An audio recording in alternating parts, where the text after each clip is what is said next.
السلام علیکم مارکا، کیا حال ہے؟ ٹھیک ہو؟ خیریت ہے؟ طبیعت سے ٹھیک ہے؟ مارکا ایک تھوڑی جا رکست ہے یہ تھوڑی جا یہ گال سن کے تو آپ کو بہت مزہ آ سی اور سکون مل سی. ٹھیک ہے، لازمی تھوڑا جا سڑائے، پوری نہیں سن تو تھوڑا جا سڑائے تھوڑے فائدے دی گال ہے.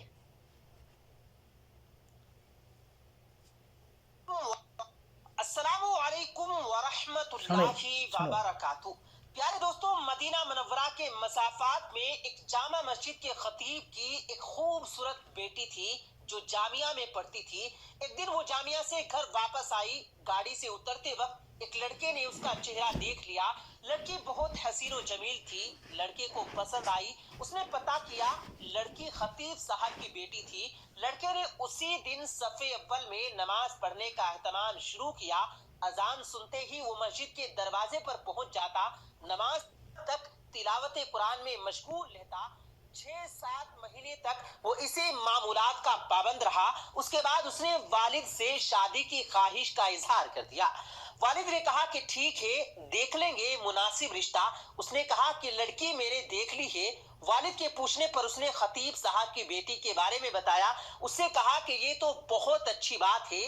امام صاحب سے ملتے ہیں. امائے دین محلے کے ساتھ امام صاحب کی خدمت میں حاضر ہوئے. امام نے لڑکے کے بارے میں پوچھا. انہوں نے اسی لڑکے کی طرف اشارہ کر دیا. خطیب نے لڑکے کی دینداری کو دیکھ کر رشتہ لڑکی سے مشورہ کرنے اور رضامندی ظاہر کرنے پر قبول کیا. چنانچہ رشتہ طے ہو گیا.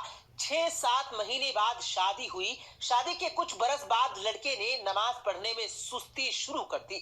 1-2 مہینے بعد لڑکے نے داڑھی کاٹ دی.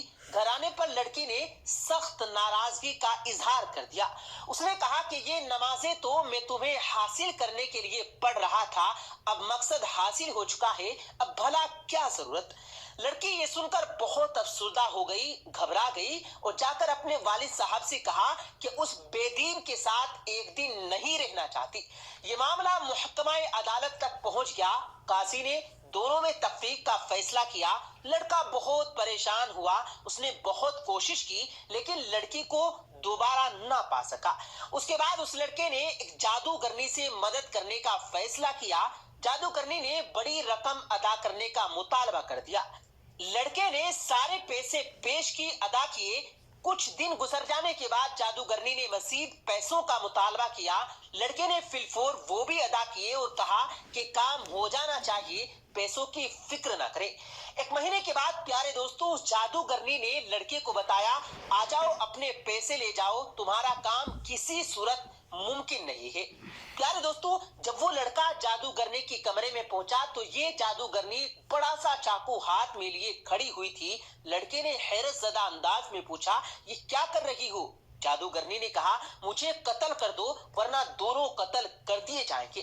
لڑکے نے کہا، میں یہ نہیں کر سکتا، اس لیے میرے پیسے دے دو. لڑکا پیسہ لے کر بھاگنے لگا. اسی وقت پولیس والے نے لڑکے کو پریشان حالت میں بھاگتے ہوئے دیکھ کر گرفتار کر لیا. پیسے بھی لے لیے گئے. لڑکے کے توسط سے پولیس والے جادوگرنی تک بھی پہنچ گئے. جادوگرنی نے پولیس کو کہا، مار ڈالو، میں مرنے والی ہوں، مجھے وہ نہیں چھوڑیں گے.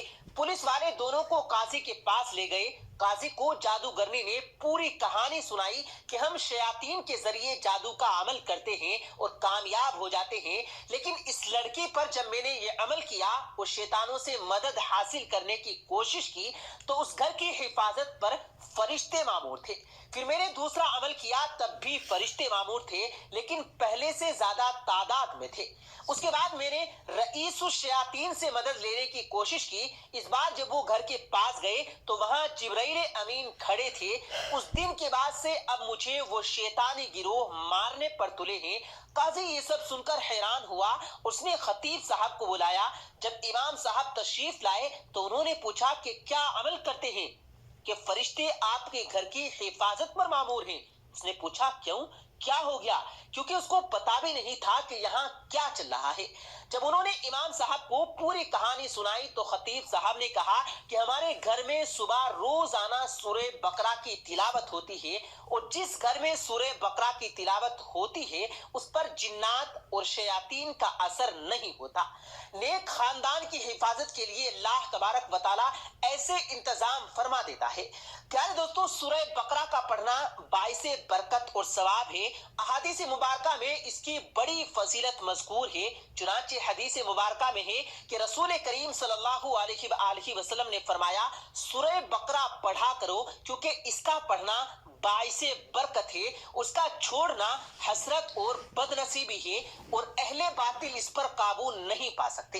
امام قرطبی نے حضرت معاذ رضی اللہ تعالی عنہ سے نقل کیا ہے کہ اس جگہ اہل باطل سے مراد جادوگر ہے، یعنی کہ مراد یہ ہے کہ اس سورت کے پڑھنے والے پر کسی جادو کا اثر نہیں ہوگا۔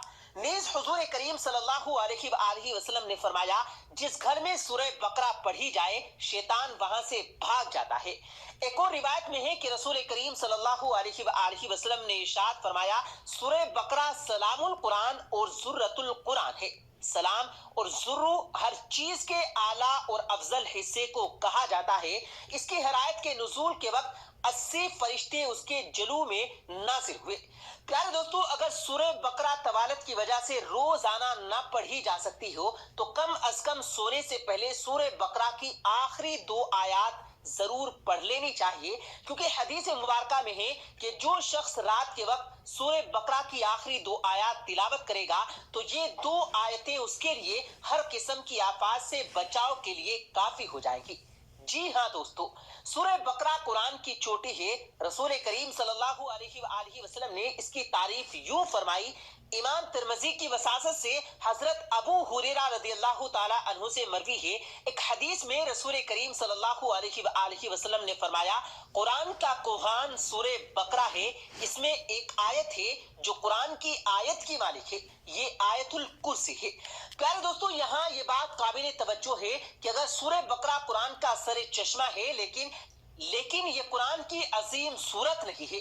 قرآن کی سب سے عظیم سورت سورہ فاتحہ ہے۔ اگرچہ سورہ بقرہ قرآن کی عظیم سورت نہیں، لیکن اس میں قرآن کے اندر بہترین آیت موجود ہے، اور قرآن کی بہترین آیت آیت الکرسی ہے۔ ہر فرض نماز کے بعد آیت الکرسی کی تلاوت کرنا، جو کہ ایک وقت میں 5 مرتبہ ہے، آپ کو جنت کے قریب تر رکھتا ہے۔ اور یہ بات امام نسائی کی مدد سے مروی حدیث سے معلوم ہوتی ہے، جس میں حضرت ابو امامہ رضی اللہ تعالی عنہ کی روایت ہے کہ رسول کریم صلی اللہ علیہ وآلہ وسلم نے فرمایا، ہر فرض نماز کے بعد آیت الکرسی پڑھنے والے کو جنت میں داخل ہونے سے کوئی چیز نہیں روک سکتی۔ اور پیارے دوستو، ایک جیسی 2 آیات جن کے ساتھ سورہ بقرہ ختم ہوتی ہے رات کے وقت، جس میں آپ انہیں پڑھتے ہیں، تمام برائیوں کے خلاف آپ کا دفاع کرتے ہیں۔ حضرت ابو مسعود رضی اللہ تعالی عنہ کی روایت سے امام بخاری کی طرف سے بیان کردہ ایک حدیث میں رسول کریم صلی اللہ علیہ وآلہ وسلم نے فرمایا، جو شخص سورہ بقرہ کی آخر کی 2 آیات رات کے وقت پڑھے گا وہ اس کے لیے کافی ہوگی۔ اسی طرح دوستو، کوشش کریں کہ وہ آیات رات کو پڑھیں، اور اللہ کے فضل سے آپ اسی وقت ڈراؤنے خوابوں اور بری کارروائیوں سے بچ جائیں گے جب آپ سو رہے ہوں گے۔ اللہ تبارک و تعالیٰ سے دعا ہے کہ اللہ تعالیٰ ہمیں شیاطینی اعمال سے بچائے رکھے اور ہمارا خاتمہ ایمان پر ہو، آمین ثم آمین۔ پیارے دوستو، امید کرتے ہیں آپ کو آج کی ہماری یہ ویڈیو ضرور پسند آئی ہوگی۔ اگر آپ کو یہ ویڈیو پسند آیا ہو تو اس ویڈیو کو دل سے لائک کریں، اور زیادہ سے زیادہ لوگوں تک اس ویڈیو کو ثواب کی نیت سے شیئر کریں، اور اس ویڈیو کے بارے میں آپ کی کیا رائے ہے کمنٹ سیکشن میں اپنی رائے کا اظہار ضرور دیں، اور مزید اسی طرح کی روز کی ویڈیو پانے کے لیے